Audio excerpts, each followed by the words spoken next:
What if the biggest move in the Canada-US energy fight didn't happen in public, but with one quiet signature?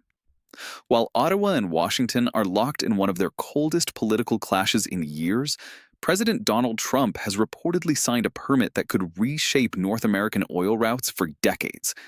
The project is being called the Bridger Pipeline Expansion, a 1,050-kilometer cross-border crude line designed to move Canadian oil from the Montana border through Wyoming and deeper into the American refining system.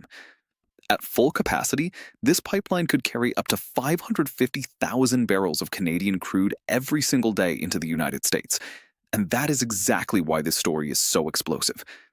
Prime Minister Mark Carney has been trying to reduce Canada's dependence on Washington by pushing a Canadian-led energy strategy, one that would send Alberta oil to the Pacific coast and open access to Asian markets.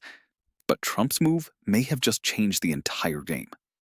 Because every barrel committed to this American-controlled pipeline is one less barrel available for Canada's own future export route. Every long-term contract signed by Canadian producers strengthens U.S. control over Canada's energy flow. For Alberta, this could mean more jobs, more revenue, and faster access to the world's largest refining market. But for Ottawa, it creates a serious strategic problem. Canada has spent years trying to gain more independence in energy exports. Now, with one presidential permit, Washington may be pulling Canadian oil even deeper into the U.S. system. Critics are already calling the project Keystone Light because it revives part of the logic behind the old Keystone XL Pipeline, which was canceled in 2021. The timing is also impossible to ignore.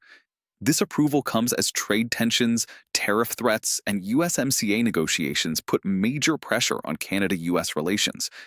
Publicly, Trump has claimed America does not need Canadian oil. But behind the scenes, his administration is approving infrastructure that locks Canadian crude into American pipelines for years. That is the real story. The rhetoric is politics. The pipeline is power. Now Carney faces a difficult choice. He can criticize the project but allow Canadian producers to use it. He can fight it and risk a major clash with Alberta and Washington.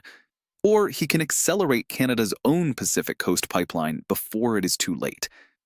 Environmental groups are also preparing for battle, raising concerns about spills, climate impacts, and oil sands expansion. More approvals are still needed, and opposition could slow the project down. But the message is clear. Energy infrastructure has become a weapon of economic strategy. This is no longer just about oil. It is about who controls the routes, who sets the terms, and who gains the long-term advantage. And right now, Trump's signature may have handed Washington a powerful new card against Canada.